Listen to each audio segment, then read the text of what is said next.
Okay, call the meeting to order. It's Finance Committee, February 4th, 2021, 9 a.m. And could you call the roll? Alt. Here. Bowers. Here. Curtis. Here. Hughes. Here.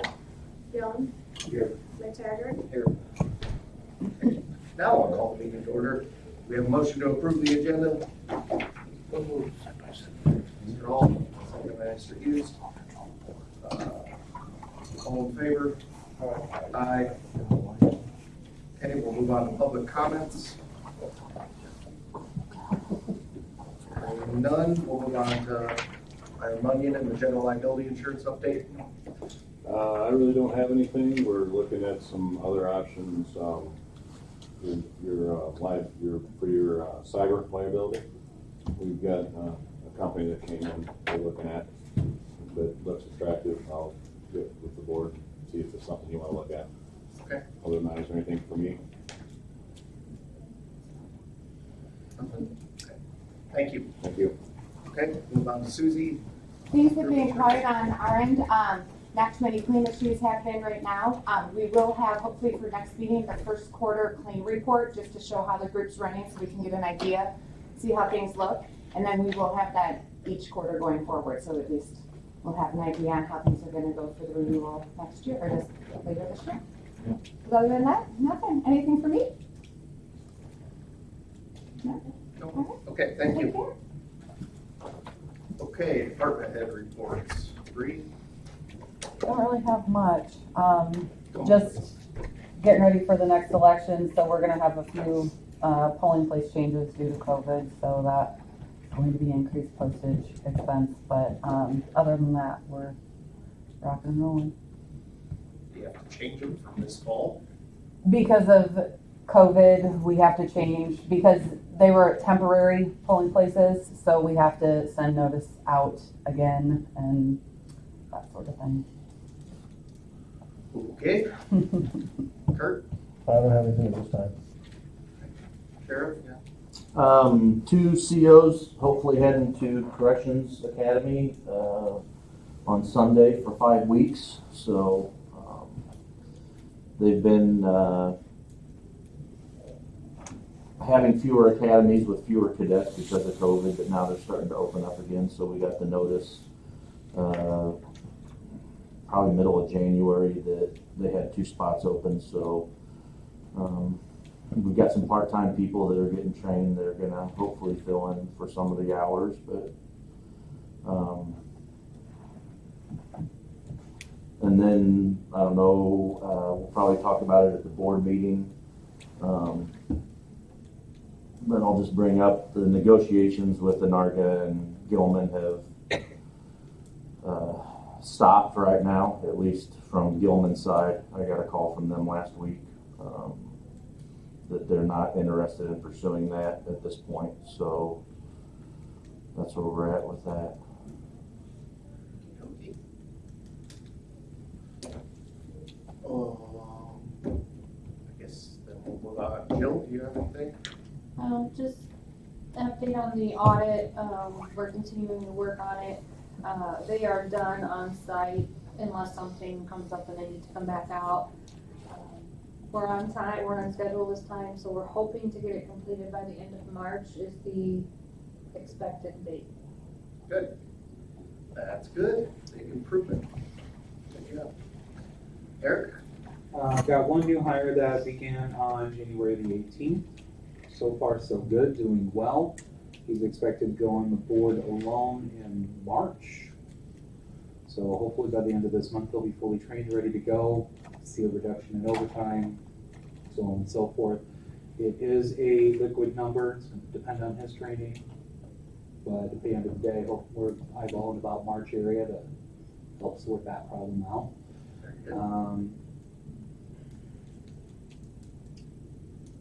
I think the CAD stuff we got as another agenda item, so wait on that. John, you got anything to add? No, I guess not at this minute. Okay. All right, then we'll move on to back to the CAD. All right. I passed out 3 wonderful little sheets of paper for all of you. Sure earlier, I apologize for bringing up copies. You got it in email at least. So the first copy that you're getting, it says our Central Square and then RFP quote bold there. This was something that you had already seen last month. That was the numbers that we had already done. I did a little bit more math work and I found that there was some math errors. So that changed from about 425 down to this 399. That's the total cost, what the whole project actually is as a 10-year value. The next page is the separate costs, and this is the part that's going to be of interest to you because this is going to be identifying the county's share of it. This is also going to include the maintenance.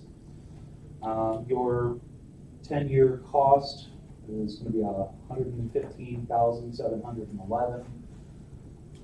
But the upfront cost, which is what our really big issue is right now, the $52,870.99.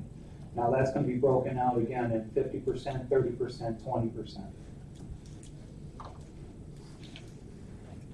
Okay. And then the last page, this one's going to be a little bit of a tough pill to swallow. If you decide to use go to the project at a later date in a future fiscal year, obviously, I just used a flat number of 80,000 just for the simple sake of easy math.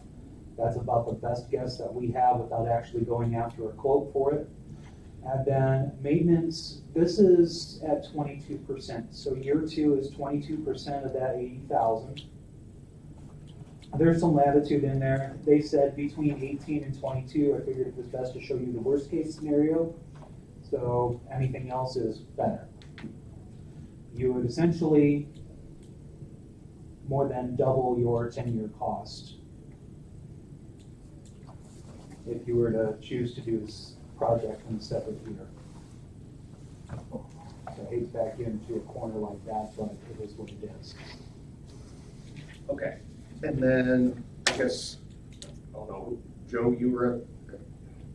who was at the meeting last night for the ETSB? Were both of you, Joe and Charlie, you both were?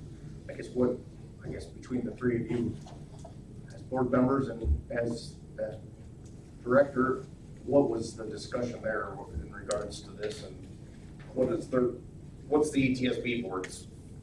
The conversation itself was tabled, so Okay. the finance committee could see this paperwork.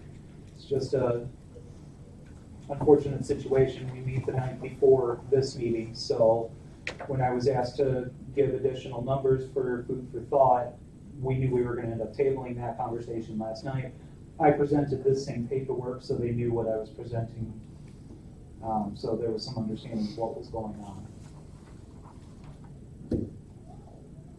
I guess, is there any differing perspective or things you guys want to share from being members of the board? Or?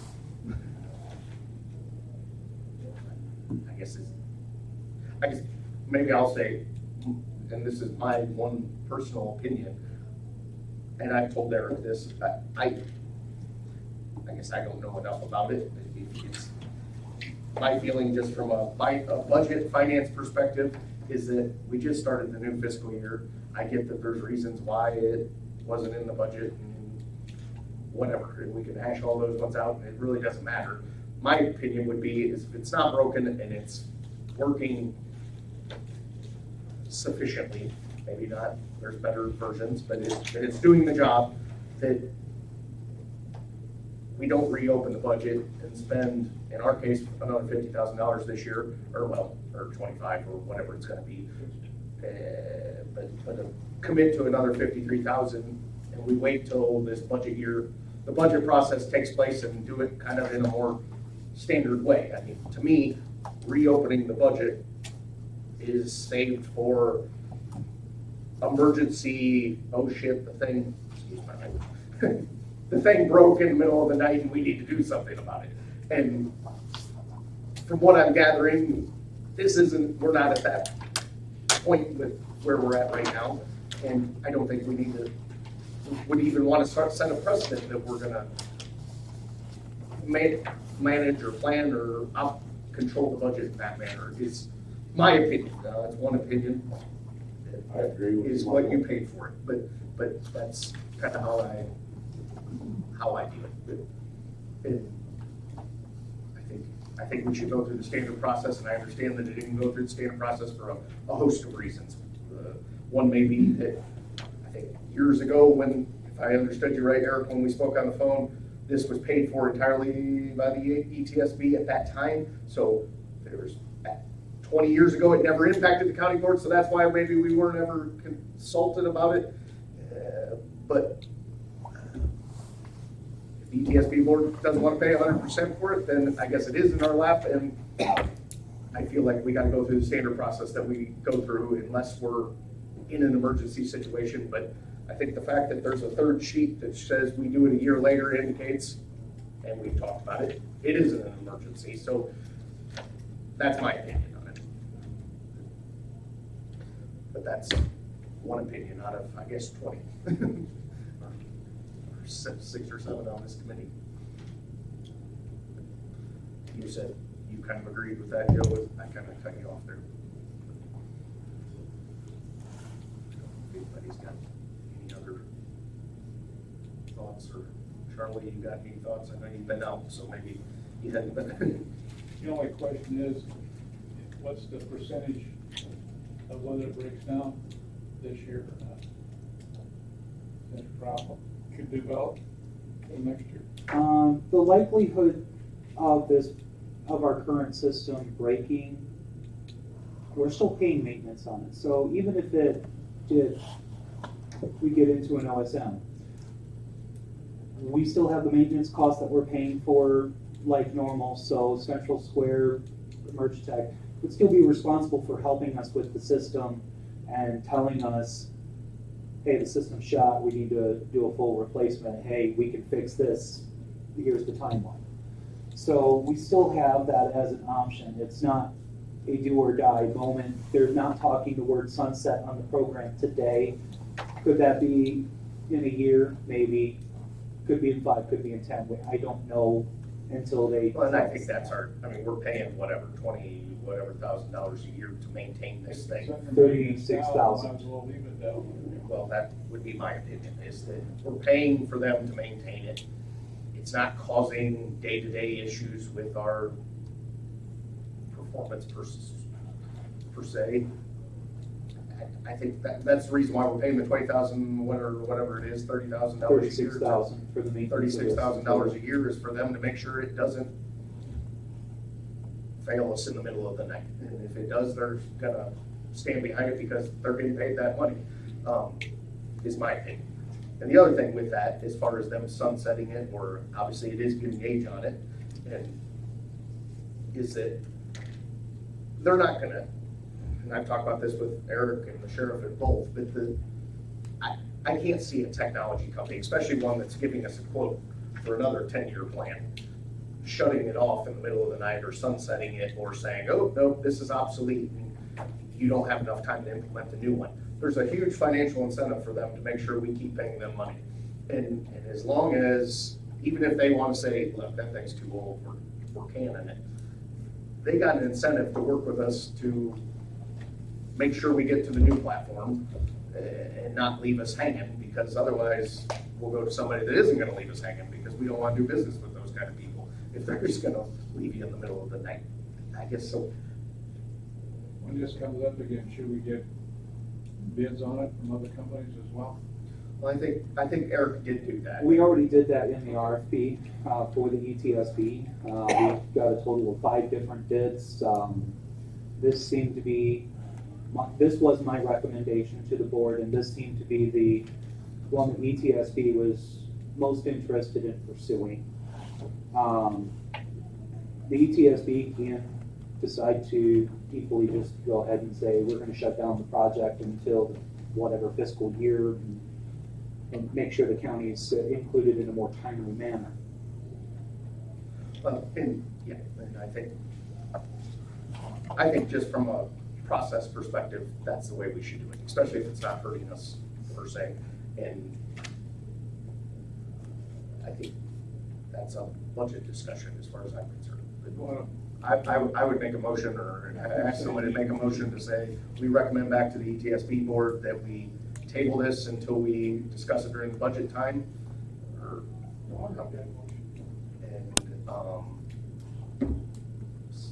tell the ETSB that's our position, that we feel like we should table it and address it in the new budget, because it's not an emergency situation, and we want to follow the budget process. Motion is to recommend to the ETSB board that we table the matter until the budget hearings. The fiscal The fiscal 22 budget hearings. 22 budget hearings. And that's early. We have a second. Hughes? Yes. Call the roll. Paul, Yes. Bowers, Yes. Curtis, Yes. Hughes, Yes. Young, Yes. McTaggart. Yes. Okay. Thank you. I guess Tom came in. Did you have any updates for us, Tom? Go back to department type things? Oh, yeah, I'm sorry, I'm a little late. The That's fine. only thing is the new legislation to see if the governor signs it, the no cash bail. Okay. We're starting to put numbers together in our office now, how that'll impact the pretrial supervision that we would do. And if there's gonna be any funding from Illinois tied to that for us. We'll see, obviously, we have until January of 23 for that. We'll probably know July of 22, if we're gonna have any funding for that or how that's gonna impact. We're just getting the numbers together, and over the coming year, I'll, give updates. See how we're gonna handle that, so that's all. I guess what would be did that kind of increase your workload exponentially? I'm Yeah, assuming? we put the numbers together at KT office already, we're finishing up Iroquois, but it's, if there's, 5,000 people that go through the KT jail, in a year's time, and if most of those are put on some sort of pretrial supervision, it's really a population we do supervise a little bit now, but it's gonna be a totally additional, addition to what we do now. In fact, when it is signed, I believe it will be. So we're gonna see how that, it's gonna require people. We don't know, are they gonna fund those positions 100%? We don't know, so It's not an unfamily mandate from the state. I know, it's shocked to hear that, isn't it? I'm hoping, we'll see as time goes on, as this gets closer and he signs it or whatever, but what changes, if anything changes in it, but that's what we're really worried about is another. Where are they actually? I mean, it's just sitting on his desk right now, or are they still reconciling things? I'm sure that, with AOIC, my last conversations last week was they're still going back and forth and trying to work out. I don't know how many changes they can make in that before and he can still sign it or before he has to, Yes, approving it. But, we knew no cash bail was coming. I just didn't think it would be when it was and how quick it moves through there. I know there's a lot more other things in that bill that I'm sure the sheriff's discussed. So we'll see. I mean, the numbers could explode in pre-trial. And supervise these individuals in the community. They're going to be released. A lot of them. So we shall see. So. Sheriff, you got any insight on that? I know there's still talk with different groups involved with that to maybe amend some things, but I think if it's signed as is, I think the no bail goes into effect in 23. January 23, yeah. January 1 of 23, so roughly 2 years. If there are no amendments or changes made to it. So I know there's still a lot of discussion going on down in Springfield about it. I think not only with the governor's office, but the attorney general's office and some of the sponsors of that legislation. So I don't know what will come of it, but if it's signed as is, it'll dramatically affect criminal justice in Illinois, absolutely. All right. Thank you. Well, let us know what else you find out. Yeah, we'll give updates as we go along here. Okay, then I think we can move on to claims. Amanda said we have the management claims as well, because they didn't have a quorum, so should have both the ones we don't generally go through and then another one for management, so I guess we need to look through both of those.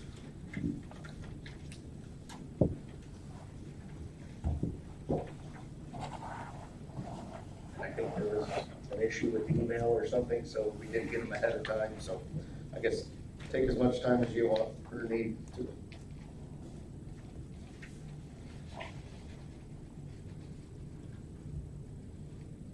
So the city of Waseca finally, the recycling stuff finally came through. Yes. Okay. What was it? What would we budget for on that? Was it that much? Well, yeah, with like this one. I think there's 10,000 on that line. Okay.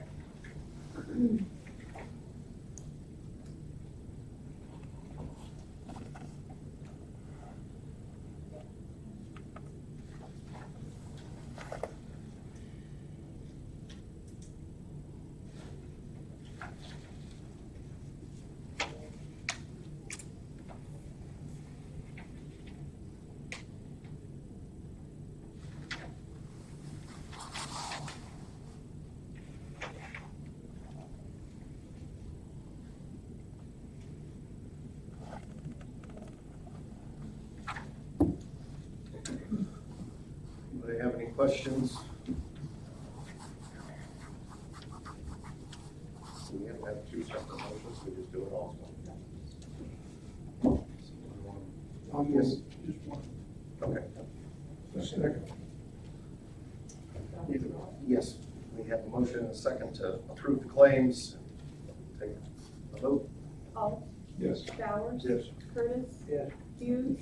Young. Yes. McTaggart. Yes. Okay, any old business or new business? No?